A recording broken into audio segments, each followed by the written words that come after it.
Jika dua peradaban antar bintang perang dahsyat di luar angkasa, pemandangan sebenarnya mungkin sama sekali tidak sama dengan film perang bintang ala Hollywood. Coba kita bayangkan sejenak sebuah skenario terkait.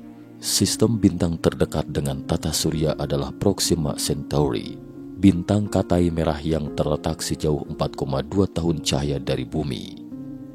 Dengan asumsi teknologi Proxima Centauri hampir sama dengan bumi, kedua belah pihak masing-masing ingin saling menjejaki galaksi lawan, kemudian masing-masing mengirim kapal perang mereka ke galaksi lawan. Jika kedua belah pihak melesat dengan kecepatan 15% kecepatan cahaya, kedua kapal perang akan bertemu dengan kecepatan 30% kecepatan cahaya. Jarak di antara mereka menyusut sekitar 100.000 km per detik. Tidak ada satelit pemandu di ruang antar bintang. Kita ambil contoh dengan jangkauan kapal modern. Biasanya jarak tempur angkatan laut modern adalah sekitar 100 km. Jadi ketika radar kapal luar angkasa mendeteksi kapal lawan, mereka hanya memiliki beberapa milidetik untuk mempertimbangkan apakah akan menembak atau tidak. Dengan asumsi tidak satupun dari mereka saling tertembak, kedua kapal perang akan saling melintas. Pada saat demikian, jika ingin perang total, harus terlebih dahulu mengurangi kecepatan selama 15 minggu sebelum dapat mengurangi kecepatan ke kisaran untuk bermanuver. Selanjutnya kemudian mereka perlu membuat janji lokasi perang. Kedua belah pihak mengerahkan kapal mereka ke kisaran koordinat ini. Kemudian tampak pemandangan seperti yang disajikan dalam film Star Wars. Salam sehat sejahtera. Jumpa lagi di channel Mata Ketiga. Hari ini kita akan kupas lagi sebuah topik lama ulasan baru. Ada yang mengatakan tidakkah terlalu dini untuk memikirkan perang bintang seperti film Star Wars? Manusia bumi bahkan belum mencapai peradaban tingkat pertama. Tetapi Ketua Departemen Astronomi Universitas Harvard, ahli astrofisika Amerika terkenal, Avi Loeb tidak sependapat dengan pandangan ini. Dia mengatakan, jika manusia tidak merenungkan perang bintang, kita tidak akan siap bila tiba saatnya, karena pesawat luar angkasa alien telah mencapai tata surya. Atas dasar apa Avi Loeb berpikir ada peradaban asing? Di mana sebenarnya pesawat luar angkasa alien itu? Terkait kisah misterius dan fantastis ini, kita harus mulai dari awal. Oumuamua. Pada 19 Oktober 2017 pagi waktu setempat, teleskop besar di atas Haleakala atau gunung berapi Maui Timur di Hawaii baru saja menyelesaikan misi sehari mereka. Tugas mereka adalah menemukan asteroid yang mungkin menabrak bumi. Di pagi itu, ketika astronom Rob Warwick dari University of Hawaii sedang memeriksa foto yang diambil pada malam hari, tiba-tiba dia melihat setitik cahaya aneh di foto. Titik cahaya ini menunjukkan penampakan objek tak dikenal di luar angkasa. Warwick segera melaporkan penemuan tersebut ke Pusat Planet Minor Internasional. Para ahli yang menindaklanjuti 3 hari kemudian pada 22 Oktober 2017 ketika itu dengan yakin mengatakan bahwa objek itu bukan dari tata surya. Objek itu berasal dari arah konstelasi Lyra, dan itu adalah objek pertama yang diketahui dari tata surya lain. Dunia astronomi pun dibuat heboh saat kabar itu beredar luas, karena benda aneh ini ditemukan teleskop Pan-STARRS di Hawaii.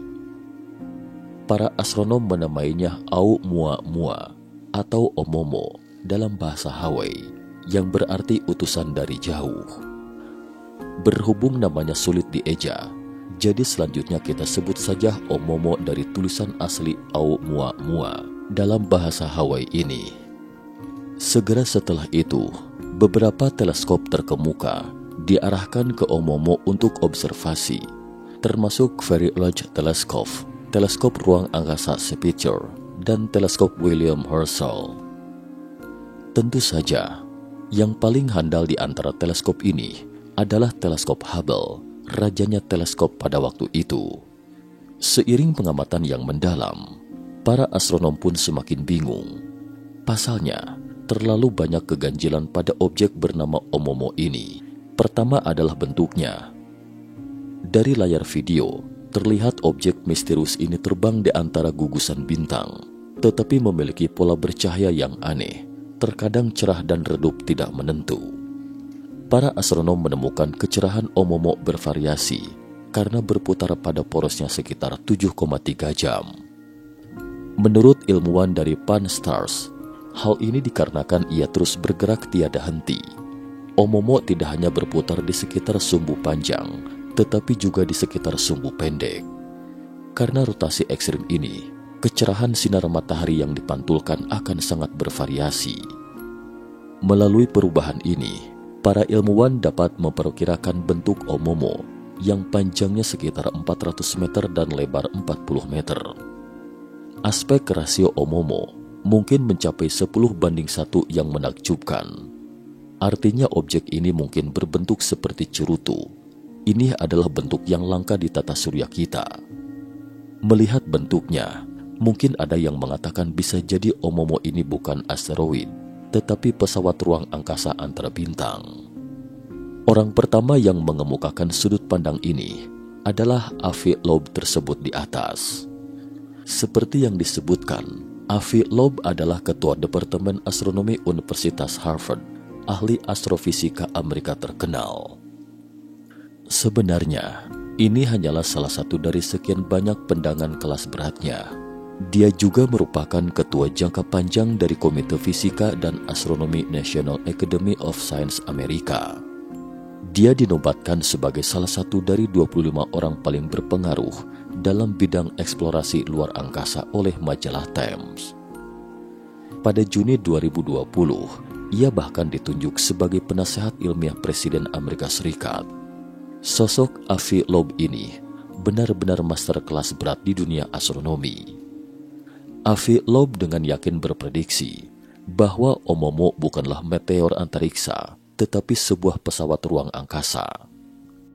Pada 26 Januari 2021, Avi Loeb menerbitkan sebuah buku setebal 240 halaman tentang astronomi extraterrestrial, The First Signs of Intelligent Life Beyond Earth.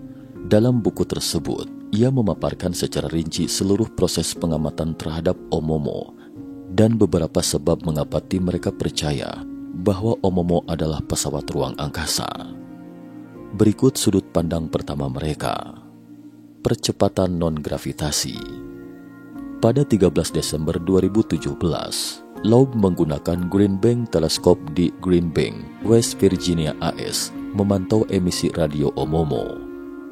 Setelah 6 jam pengamatan, tidak terdeteksi sinyal radio dari Oumuamua. Ini tidak mengherankan. Bagaimana mungkin meteorit memancarkan radio? Tapi selanjutnya terjadi sesuatu yang aneh. Oumuamua mempercepat lajunya tak lama setelah mereka memantau gerak-geriknya. Bagaimana mungkin meteorit tiba-tiba bisa berakselerasi? Ini terdengar fantastis. Seakan Oumuamua mendeteksi bahwa manusia bumi sedang mengamatinya. Ia pun bereaksi dengan cepat menjauh dari bumi. Ini terkesan seperti sesuatu yang dilakukan agen cerdas. Sudut pandang kedua, mengubah rute. Setelah Oumuamua melintasi bintang ekliptika matahari, ia keluar dari garis kurva dan kembali melintasi bidang ekliptika karena pengaruh gaya gravitasi matahari yang sangat besar. Sudut dari rute ini dapat diperkirakan, kemudian terjadi lagi hal aneh lainnya. Oumuamua berubah arah setelah kedua kalinya melintasi matahari. Rute barunya tidak sama dengan perhitungan para ilmuwan. Ini tampaknya merupakan bukti lain bahwa kehidupan cerdas mengendalikan Oumuamua. Tentu saja, ada beberapa ilmuwan yang tidak sependapat dengan dua sudut pandang di atas. Mereka juga memiliki penjelasannya sendiri. Menurut mereka, bahwa percepatan mungkin disebabkan oleh pemanasan dan pelepasan gas dari lapisan es di permukaan meteorit. Adapun mengenai perubahan arahnya, beberapa ilmuwan percaya bahwa itu mungkin dipengaruhi oleh gravitasi Jupiter dan Saturnus. Berikut mari kita dalami sudut pandang ketiga. Orbit yang tidak biasa. Oumuamua hanya berjarak 24 juta kilometer dari bumi. Jarak ini merupakan jarak yang sangat dekat dalam skala ruang angkasa, bisa dikata hanya melintasi sekejap dalam jarak dekat. Menurut Loeb, semua ini tidak tampak seperti kebetulan. Penerbangan Oumuamua memiliki tujuan dan targetnya adalah bumi. Sudut pandang keempat cukup menarik. Reflektivitas yang ganjil. Peradaban kecerahan Oumuamua sangat besar dan berputar pada porosnya setiap 7,3 jam. Ini menunjukkan bahwa rasio panjang, lebar, dan tinggi Oumuamua sangat jauh berbeda. Menurut tim Loeb, Oumuamua kemungkinan besar merupakan pesawat ruang angkasa berlayar surya. Layar surya adalah semacam lensa film tipis besar yang dapat menggunakan tekanan radiasi foton surya sebagai penggerak. Wahana yang menggunakan layar surya dapat terbang tanpa membutuhkan bahan bakar, asalkan memiliki cahaya bintang. Pesawat ruang angkasa layar surya bukan lagi konsep fiksi ilmiah. Realisasi awal pesawat ruang angkasa layar surya adalah Badan Penjelajah Antariksa Jepang. Mereka meluncurkan satelit Icarus pada tahun 2010 dan untuk pertama kalinya merealisasikan penerbangan angin surya. Kesimpulan ini juga ditentang oleh banyak ilmuwan. Menurut mereka, jika layar surya, Oumuamua seharusnya memiliki reflektivitas yang lebih tinggi. Luminositas atau kekilauannya tidak akan selalu di bawah magnitudo semu level 21, tapi yang namanya opini pasti memiliki pro dan kontra. Ada juga ilmuwan mengatakan bahwa itu adalah pemikiran teknologi bumi. Siapa bilang layar surya harus berwarna perak atau kuning emas? Mungkin layar surya peradaban alien berwarna hitam seperti sel surya di bumi. Tim Loeb juga mencetuskan pandangan lain, tetapi tidak semenarik 4 poin tersebut di atas. Jadi saya tidak akan mengulasnya lebih lanjut di sini. Kita simpulkan dulu misteri Oumuamua yang belum terpecahkan berikut ini. Pertama, percepatan non-gravitasi. Kedua, perubahan arah. 3, orbit yang tidak biasa. Keempat, reflektivitas yang aneh. Loeb juga mengutip prinsip penalaran Sherlock Holmes yang terkenal. Jika kau telah menyingkirkan hal yang mustahil, apapun yang tersisa, betapapun mustahilnya, itu adalah sebuah kebenaran. Menurut Loeb, Oumuamua adalah kapal luar angkasa. Targetnya adalah bumi. Tetapi entah kenapa Oumuamua lepas kendali dan gagal menyelesaikan misinya. Sampai di sini, apakah teman-teman sependapat dengan teori Profesor Avi Loeb bahwa Oumuamua adalah kapal luar angkasa alien? Atau sebaliknya, mungkinkah itu meteorit luar angkasa? Pada Januari 2022, sekelompok ilmuwan mencetuskan rencana gila, yaitu mengejar Oumuamua. Menurut mereka, bahwa untuk memastikan sepenuhnya apakah Oumuamua itu adalah pesawat luar angkasa, cara paling langsung adalah mengejar dan menelitinya dari jarak dekat. Karena Oumuamua berasal dari arah konstelasi Lyra, wacana itu pun disebut Proyek Lyra. Proyek Lyra diluncurkan oleh sebuah lembaga bernama Inisiatif untuk Studi Antarbintang. Organisasi ini berdiri pada tahun 2014.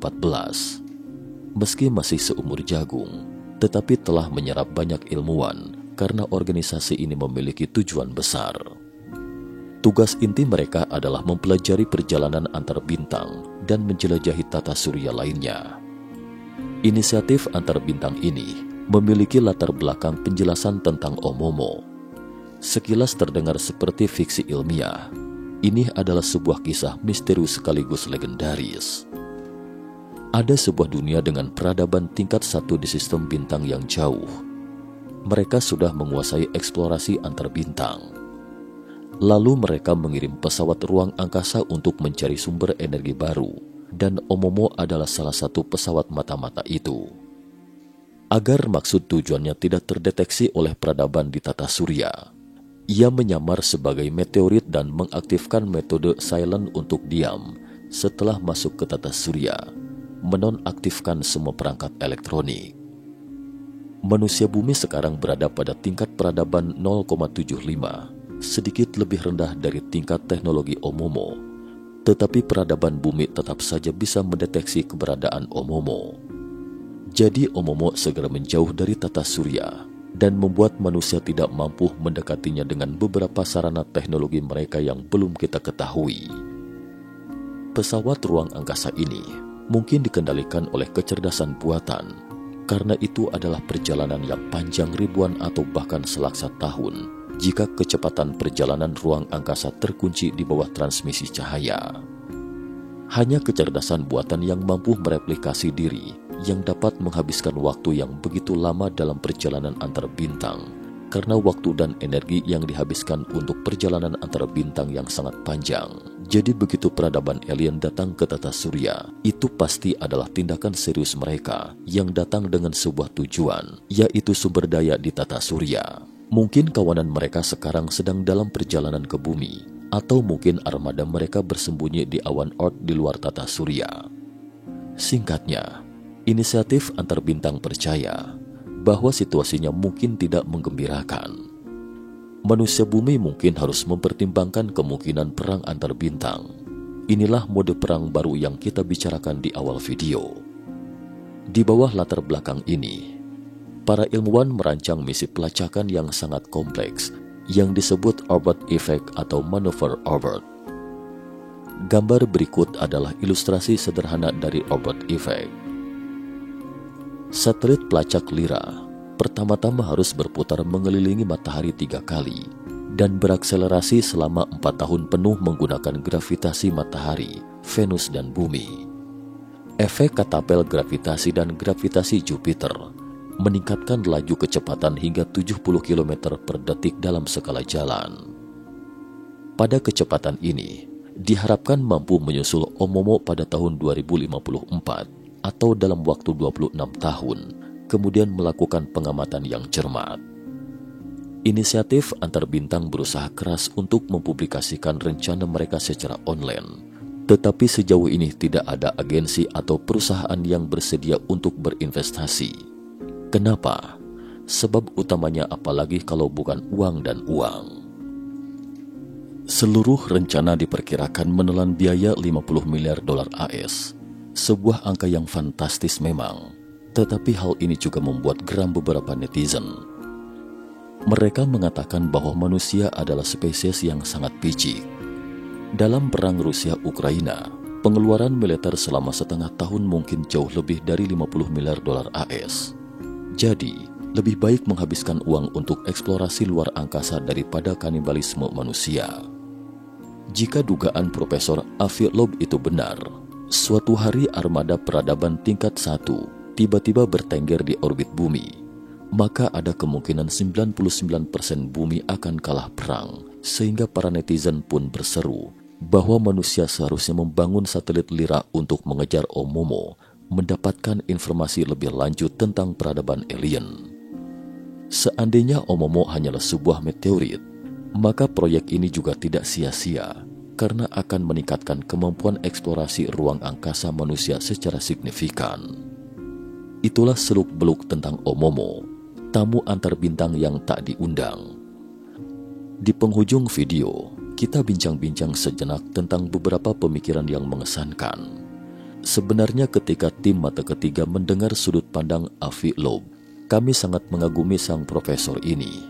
Sosok ilmuwan berkelas sepertinya, dan sebagai penasehat ilmiah untuk Presiden AS Joe Biden, berani mengusulkan tentang pesawat ruang angkasa alien masuk ke tata surya itu membutuhkan keberanian tertentu. Ada yang mendukungnya, ada pula yang mencacinya. Dan karena diskusi panas inilah yang tanpa disadari berperan dalam mempopulerkan ilmu pengetahuan manusia. Ini mengingatkan saya pada kutipan dari mendiang astronom dan penulis sains populer, Carl Sagan.